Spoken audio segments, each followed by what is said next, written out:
Every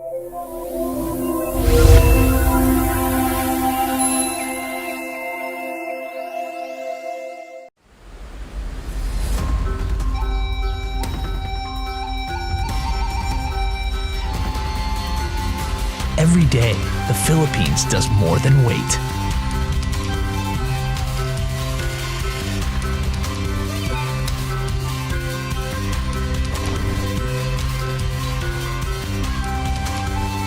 Putting together new adventures.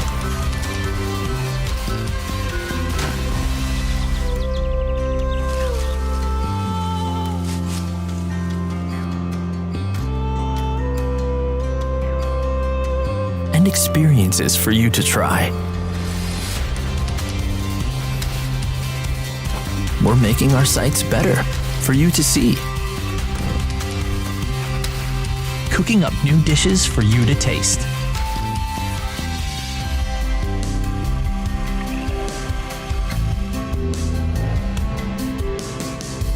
And preparing cultural discoveries for you to feel. And we're not stopping.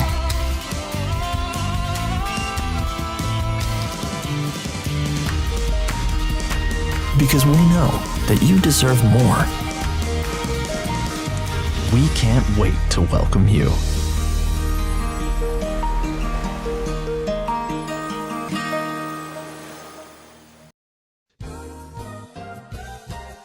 And so, hello ulit at nagbabalik kami. Nako, kung siya di ka na binalikan, well, kami babalikan kayo, no? And kasama ko pa rin. Well, andito ako, si Ken, si Carlito, at si Chris. So, nahinto tayo sa trading blocks. So, ano pa pag-uusapan natin sa trading blocks, Ken?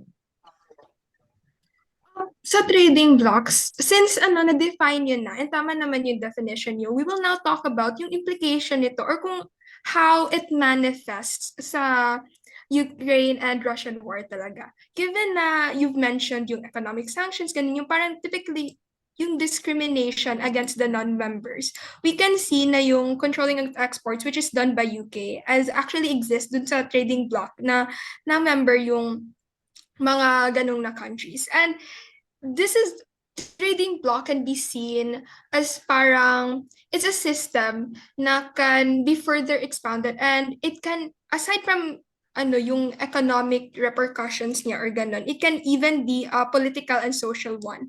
It was discussed na yung as the member states become more intimate or ganon, or become more familiarized with each other, there goes the decreasing national sovereignty, the increasing inter-country delegations such as yung EU, that essentially is like one step closer to becoming a full political union. And I think that can be seen, that definition, or can be applied in the context of the Russian and Ukraine. Na yung Russia has fear that Ukraine will be part of the NATO. And in that way, the decreasing national sovereignty of Ukraine would make it harder for Russia to control them. And thus, it will be more probable that the Ukraine would become an enemy rather than an ally to Russia itself. Thus, parang decreasing their chances to exploit the resources or ganon, or to benefit from them. And in that way, we can also see na yung trade wars, yung economic sanction can worsen the conflict, and parang it can further worsen, or kaya mas pinapatagal niya yung war. And this will be further discussed by Chris, seeing na kung ano yung global implications ng war talaga ng Russia and Ukraine, instead of just focusing on the scope of between the two countries. Chris? Hello? So, yun na nga, diniscuss ni Ken kung paano yung economic sanctions from other countries nakaka-affect hindi lang sa Russia kung saan inimpose yung embargo So due to globalization na rin tsaka yung diniscuss na interdependency between countries. So yung global economy is affected talaga since yung international trade and supply chains are disrupted due to the economic sanctions nga na inimposed. So kung naaalala nyo yung nangyari sa Suez Canal, yung na-block Yes. na-block yung Suez Canal ng isang cargo ship. So around 12% ng global trade is passes through that canal. So and almost every day every day almost I think $15 million ata ng revenues yung nawawala. So i-compare mo nun sa hindi naman ganun kalaki ata yung nangyayari sa yung blockage ng US tsaka yung other countries sa Russia. Pero yung sinasabi ko lang is ano yung epekto nito globally kapag yung supply chains mo is disrupted. So kahit nga let's say yung Pilipinas ata, let's say kahit malayo tayo sa conflict, na nafi-feel pa rin natin yung pagtaas ng oil tsaka yung gas, di ba? So next is yung diniscuss din kanina is yung disruption ng global food systems since yung pag-export ng Ukraine ng agricultural goods is nabawasan since yung inambadan nga nila yung agricultural lands nila. So this kind of shows that yung how globalization or yung interdependency between each other's resources is impacted during wars So risk of recession din sa EU economies, inflations, tsaka possible food shortages globally. So kung isipan natin way back globalization pa and before pa nagkaroon ng international trade, kung meron let's say two tribes or empires na naglalaban, feel ko naman natin if there's a nation let's say 1,000 miles away from that conflict way before international trade pa, before globalization, I feel hindi naman ata ganun hindi naman ata sila maapektuhan ng conflict na yon, which is super malayo, or maybe di nga nila alam na nag-exist pa yung yung other nations na yon. So that's how this kind of events have global impacts even though geographically malayo yung other countries doon sa conflict na yan. I agree, Chris. Actually, nafe-feel ko talaga yung effects ng restrictions sa trade of Ukraine's agriculture. Alam niyo guys, yung sa McDonald's, yung chicken McFilet, ano yun dati? Yung 2020, 54 pesos. Ngayon, 64 pesos na. So, feel ko kasi, gusto ko lang mag-order, pero mahal na nga siya ngayon. And I think part of it is due to the trade restrictions from Ukraine's agriculture. And na-experience nyo rin sa grocery natin. Pero more on that later, yung effects of war in the Philippines. From Jesus, more on that later. Pero yeah, I just want to share yung sa McFilet. I really feel yung disruption. Plus pandemic pa, no? Yeah, exactly. Yeah, agree ako doon. So, feeling ko, since napag-usapan na natin yung tama na McFilet yun, pagmahal ng McFilet. No? Feeling ko, connected din sa sustainable development No? So, di ba? Grabe yung connection, no? Grabe yung connection. Feeling ko connected sila. So, feeling ko, mas ma-explain pa sa atin ni Ken ang sustainable development na dala ng Ukraine National Wide. Okay. Okay. Before I start, Jesus, why do you think it's connected? You wanna share? How is muna chicken before we McFilet start? connected? Actually, joke lang siya. Yeah.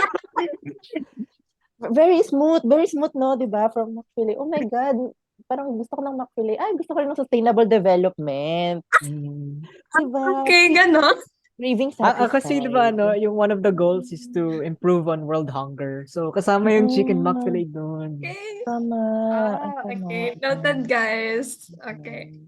So now, given yung explanation ni Carl and ni Jesus sa relationship or connection ng McFilet sa sustainable development, we will be discussing in this part yung parang motivations ng Russia for instigating the war on Ukraine rather than kung ano yung sustainable development in each country. Given na, as we have repeatedly mentioned in this roundtable discussion, na Ukraine has such arable land na to the extent na agriculture yung primary industry or kaya yung economic source of livelihood nila. So this could be one of the reasons why Russia would instigate the war, the motivation for their war, given that they have a lack of arable land to sustain their population. So if ever na they will conquer or invade yung Ukraine, then they will have access to these resources, which I also have mentioned earlier, na yung economic can mediate or can instigate war. Ganun.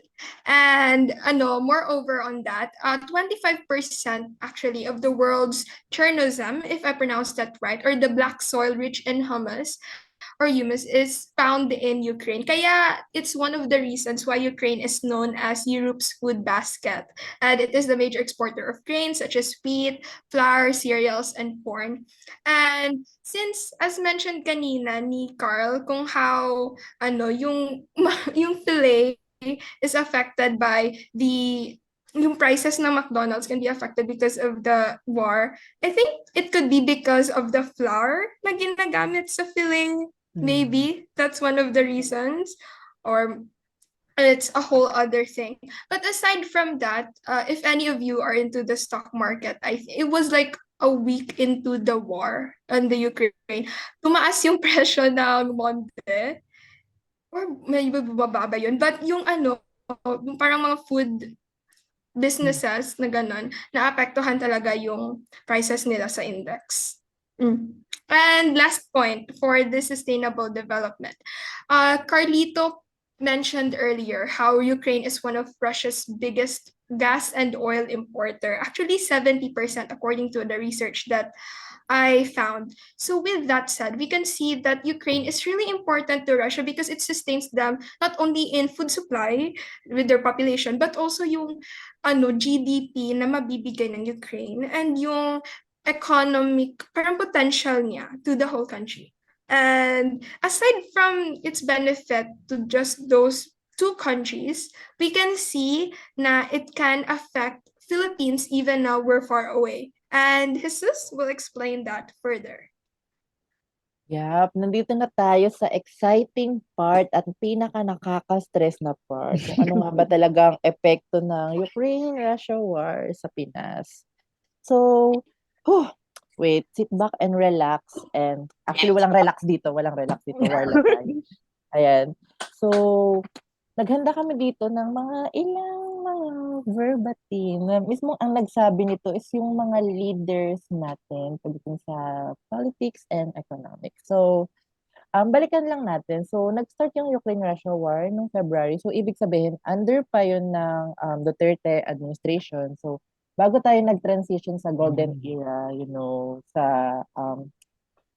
Tigre period, and Aguila period. So, bago tayo nag-transition dun. So, si Dominguez, na under ni Duterte, nag-handle ng economic team. Ito mismo yung sinabi niya, nababasa niyo dyan, yung based on these experiences, we are confident.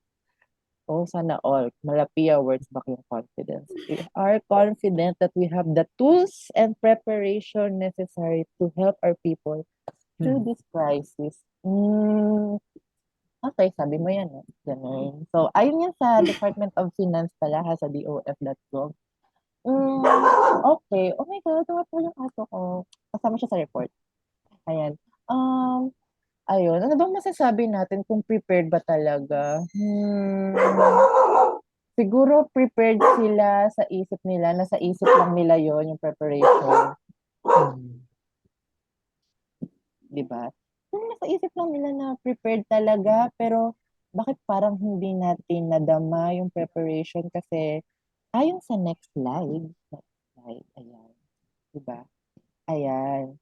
So, sinabi naman ng Finance Secretary na during the reign of Duterte na instead, the Philippine economy will likely be collateral damage. It is as if we are hit by a ricocheting bullet. So, ibig sabihin, hindi raw direct ang magiging epekto ng Ukraine-Russia war sa Pinas. Hmm, siguro nga puwedeng gano'n, pero yung laki ng epekto ayun yung hindi nila na, nasukat kung gaano ba yung kalaking epekto at ano-anong aspeto ba ng ekonomiya ng Pinas ang maaapektuhan. Dahil ayon sa next slide, ito, very me yan, ayan. Sabi ni Secretary Chua, ang target range lang ng inflation na dala ng Ukraine-Russia war ay nasa 2 to 4%. Tandaan natin yan, nasa 2 to 4%. At ang growth path na target nila ay 7 to 9% this year. This year, thinking na dalawang administration ang mag-share ng 2022. So, medyo may hirap doon ng pag-handle ng economy since two parts nga. So, meron tayo sa Duterte administration at meron tayo sa Marcos administration. So, next slide. So, ayon yun sa Department of Finance. So, punta naman tayo sa GMA News kung ano nga ba yung ni-report nila. So, ayon kay Benjamin Jokno ng BSP, Bangko Sentral ng Pilipinas. So, the economic fallout from Russia-Ukraine conflict on the Philippine economy is limited for 3 reasons. So, first dito is yung ilang beses nga nabanggit kanina na kung titignan, ang Pinas naman talaga ay medyo malayo sa Ukraine at Russia geographically. Like, ilang kilometro ba yan? Syempre, hindi ko kayang lakarin yan. No? Kahit sabihin kong UP walking distance yan, hindi. Hirap lakarin. Sobrang layo. So, may sense yung pagkasabi kanina ni Finance Secretary na medyo indirect ang epekto kasi hindi naman tayo ganoon kalapit. Hindi tayo matatamaan ng mga war, mga missiles, ganun, etc. Pero pagdating sa economics, malaki yan. So, pangalawa, ang sabi niya is limited daw ang economic at business link sa Russia and Ukraine. So, medyo pwede, pero hindi lang naman dapat yung economic at business link sa Russia and Ukraine ang tinitignan. Kahit sa ibang mga bansa. Kasi kanina, meron tayong mga global implications. Possible na yung mga nangyayari sa ibang bansa ay mangyayari din sa atin. Kahit hindi tayo directly nakikipag-transaction sa Ukraine at Russia, diba? Possible na yung mga bansang nakikipag-transaction sa Ukraine at Russia at nakikipag-transaction sa atin, magkaroon din ng epekto. For example, sa mga investment, logistics, trading blocks, yung nabanggit ni Ken kanina. So, possible na doon yung apektuhan. And lastly, yung strong macroeconomic fundamentals. Sa bagay, medyo hindi naman ganun kalakas ng ekonomiya natin compared sa Russia. So, sino ba naman tayo para madamay sa Ukraine-Russia war, no? Ano lang tayo, ang extra, ganun. It's Ukraine and Russia's world and we're living in it. Parang mga ganun na paniniwala. Ayan. So, ayon na kay Benjamin Jokno ng Bangko Sentral ng Pilipinas. So, medyo mas concerned siya dun sa monetary effects ng Ukraine-Russia war. And next slide, ayan. Kung yun naman ang sinabi ni Benjamin Jokno. So si House Way and Means Committee Chairperson naman Joey Salceda from House of Representatives, sinabi niya na aabot ng 8.1% ang possible na pag-increase ng price of goods and services sa Russia and Ukraine. So, kanina ang sabi niya, actually, hindi ito yung inflation rate. Pero, di ba, inflation rate kanina is 2 to 4% lang. So, medyo maliit lang. Pero yung 8%, medyo malaki na yung napag-increase. Isipin mo yung favorite mong McFilet, no? Bigla na lang magmamahal 10 pesos. Tapos isipin mo yun yung kinakain mo everyday. Yung masama naman ang McDo everyday. Bukod sa mahal ay maaalala mo siya everyday. So, medyo hindi nga ganun kaganda ang McDo sa araw-araw. Pero, sobrang laki ng 8.1% and hindi lahat ay kayang mag-keep up sa ganong taas ng presyo. Kung yung iba ay nasasabi na lahat naman daw ng bansa is dumadanas ng inflation, kaya normal lang, tolerable, ganyan. Yung iba is nagpo-post na medyo tumataas na ang bilihin. Ang sibuyas ay ginto na, golden era talaga, ganyan. So, medyo hindi tayo sure. Alam naman natin na hindi pure Ukraine-Russia war yung dahilan. Pero for sure, sa usapin ng economics as a whole world, damay-damay eh. Like, ang simpleng pagtaas sa isang lugar, possible na tataas din sa ibang lugar. Kasi nagpapasa-pasa nga tayo ng supply at yung demand, it's possible na hindi nasusuplayan na dahil nga yung supply is mahal na. So, hindi na nasusupply yung demand na nais natin. And lastly, sa huling chika, sa tsaan na nakuha ko, ayan. So, meron tayong kinakaharap na problema sa supply ng oil. So, sa chika nga ng Ukraine-Russia war ay tumutulong sa pag-supply sa atin ng oil. And yung electricity natin, yung mga power sources, nanggagaling yan sa ini-invest natin na supply ng oil. So, si Gatchalian, Senator Gatchalian, ay nag-propose ng Senate Resolution 78 na ayan yung nakatalaga sa kanya. So, upang malabanan or ma-mitigate yung possible na epekto ng pagmahal ng gasolina sa bansa.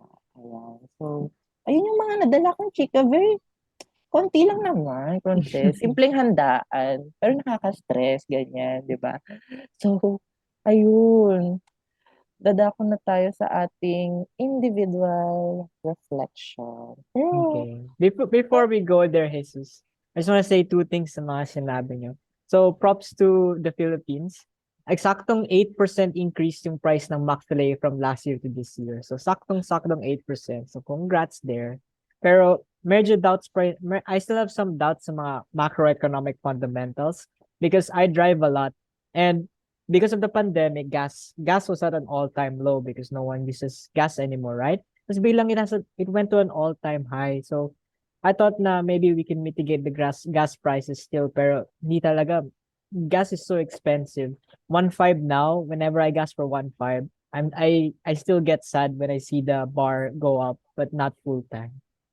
So yun lang, yun lang yung 2 cents ko about the effects of war in the Philippines. How about you, Ken or Chris? Meron pa kayong insights before we move on to individual reflections? Sa akin lang is yung sinabi kanina na ni Jesus na, no, na limited business links. Kahit hindi naman tayo yung relationship between Russia or Ukraine economically hindi ganon ka, kalakasan yung connection. Possible pa rin nito na maka-cause ng pagtaas ng mga presyo if yung mga companies let's say yung mga oil companies na monopolize lang kasi syempre iilan lang yung oil companies talaga sa Pilipinas, like hindi ata, I'm not sure pero let's say hindi ata magawa ng ganun. So one possibility is they could make an agreement nga sabihin na lang natin na it is due to the Ukraine and Russian war kaya mas taasan pa natin yung presyo kahit hindi naman dapat ganun kataas yung itataas niya. So parang ganun. Parang ina-attribute nila doon sa nangyayari na war yung pagtaas. Ganun na super laki na pagtaas na pressure. Yun lang yung masasabi. Actually, Chris, I heard that one as well. I think this year around yung mid-2022 na may theory na di naman daw galing yung oil ng Shell tsaka Petron sa Ukraine. I mean sa Russia specifically, like galing naman sila sa OPEC. Pero I guess we can still attribute it na the lack or parang I've heard kasi na nasa upper 20s yung percentage na binibigay ng Russia sa global oil supply. So yung pagkawala ng key player ng katulad ng Russia would significantly impact talaga.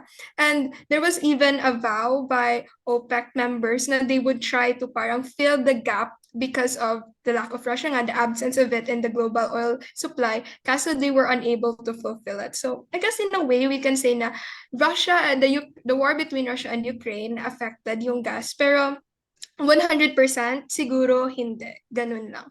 And I'd like to share na sa bukid namin or parang saan namin, wala kaming McDonald's, so I can't really say if bumaba or tumaas yung McFilet prices. But with regard to gas, sobra, it was really felt and nakakaawa especially sa mga tricycle drivers. Maraming drivers kasi sa amin to parang to relieve them of the burden. Tumaas yung transportation namin from the usual example, if student ka 7 pesos, naging 12 na siya right now and still right now. Like regardless if student ka, bata, or kaya you're just a parent, 12 na talaga yung binabayaran. So, yun lang talaga yung epekto ng war sa Philippines. It's grave and it should not be overlooked just because of our physical distance from Russia and Ukraine. ayun, agree doon. Doon lang dapat sa physical distance talaga tumitingin. Wag lagi sa physical. Mm. And dahil doon, feeling ko pwede na kayong insights and reflection, no? Pero, may gusto bang mauna para i-share ang kanilang napaka nalaman Anyone want to go first sa Informative last part ng insights and discussion reflections. natin? Ayan. Sobrang dami If pa walang eh. gustong magsimula, I can go. Ayan, Walang gusto go. sige, Best sige, ako girl. na lang.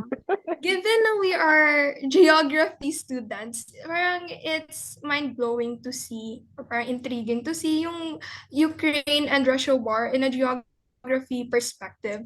And we can say na geography, yung parang location ng place or ganon, is a double-edged sword in instigating and resolving war. As I have mentioned earlier na for example, economic policies, they can mediate or they can motivate war. Na in Russia's case, the lack of arable land, the fear, the threat of not being able to sustain your population in a food supply sense or kaya in your economy can be a great motivation in invading your neighbor, ganun, or even the fear that they would form a bloc or they would form a union with other groups such as EU is enough to trigger a massive war.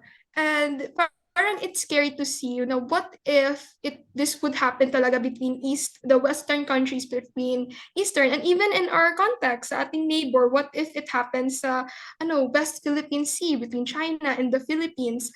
So parang in a way, we should learn, it's important, geography is an integral subject to learn kasi it provokes your nationalistic sense as what Salita of 1990, yung sa activity 2 natin na reflection. It provokes attitudes sa atin or it inspires us to parang to be more critical about the events that is happening around us. So parang in a sense, it's really recommended that geographical education or kayang yung teachings lang would be spread to or would be even advocated to as young as elementary students. And on another note, policy and programs are really, really crucial in parang in performing a parang ripple effect or domino na because the enactment of one policy, the enactment of one program can even cause a large event or scale such as a war. So, ngayon guys, ano naman yung insights and reflections nyo with our whole roundtable discussion? I wanna go next. Ako next. So, Okay, go. since nag-expand na talaga tayo on our geographic and economic and political reflections and insights, I wanna reflect on personal insights naman. So whenever I hear about war and all the, not so good things about this world, when I zoom out, I just realize how important the present is because after all, the past is gone and the future is uncertain. And what we really only have is the present. And I hope that whenever we hear about these things, we reinforce an attitude where we can make the most out of the present and maybe even cherish it, especially with the people near you. Because right now we don't really feel it, but I'm sure the people in Ukraine understand that life is precious and life is really short. So cherish the present that you have. That's my personal reflection. Thank you. Jesus So, or Chris, who wants to go next? ako na nagsisimula. So, galing.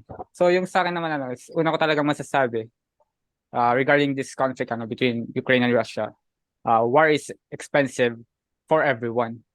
So, consequences of war doesn't only apply to the two parties involved, since due to globalization, each nations are now linked with each other. Everyone is interconnected and interdependent somehow, since not one country got each type of resources. So we are just trying to share everything sa Earth. So and when conflicts happen to nations that contributes or provide huge amount of resources, the effects are really felt around the world. So and using geographical concepts in analyzing this makes us understand why this happens despite the distance from kahit malayo ka pa sa conflict na to. It also kind of puts you in a different perspectives. So it shows how imbalanced the world is, but somehow still depends with each other. So yung war about sa war naman, it serves as a warning how such events affects everyone globally and in case na this type of events are bound to happen again, wag naman sana, at least we could have better preparations na considering we could have learned from this current event and past events pa. So yun lang yung reflection ko regarding this roundtable discussion.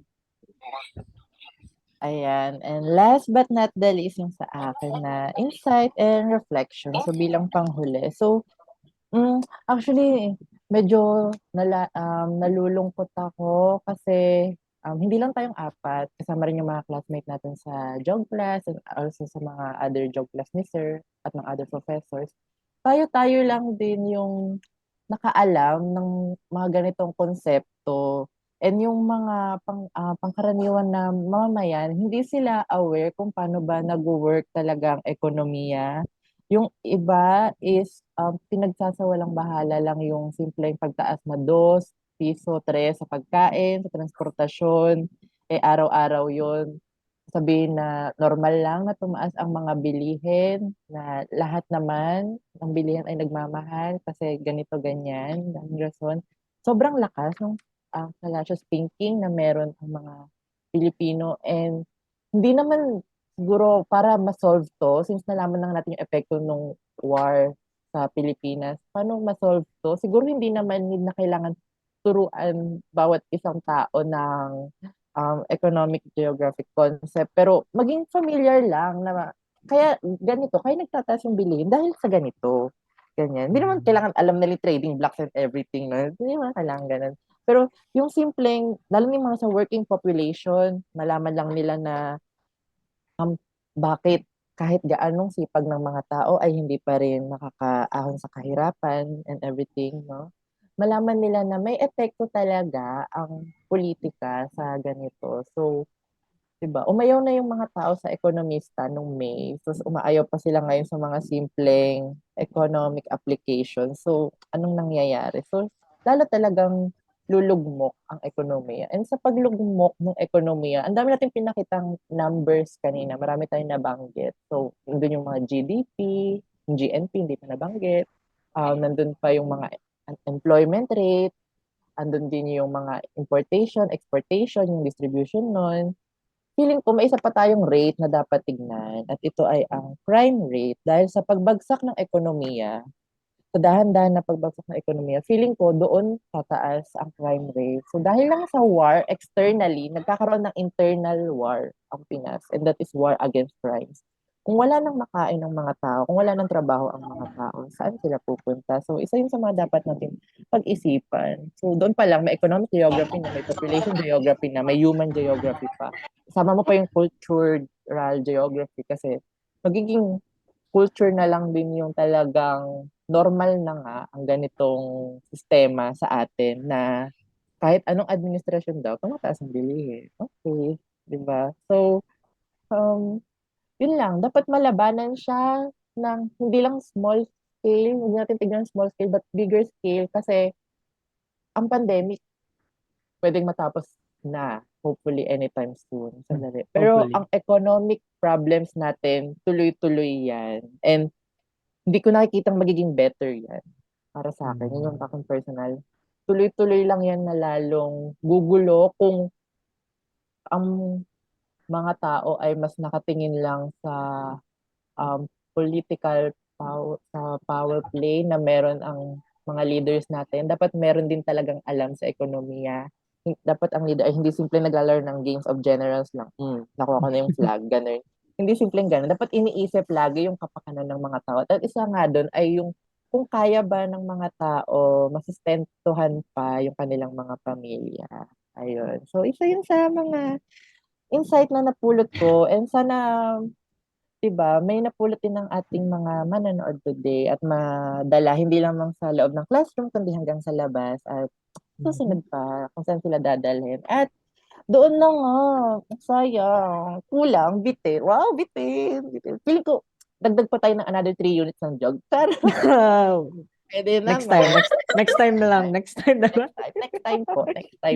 May deadline pa po. So, ayun, dyan na po nagtatapos ang aming presentation, ang aming round table discussion. Sana ay may napulot. Feeling ko meron naman, marami kayong mapupulot sa amin. So, ito pong aming references para mas ma-research nyo pa kung nagkaroon kayo ng interest sa economic geography.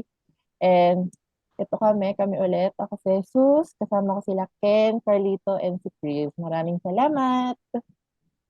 Thank you. Thank you.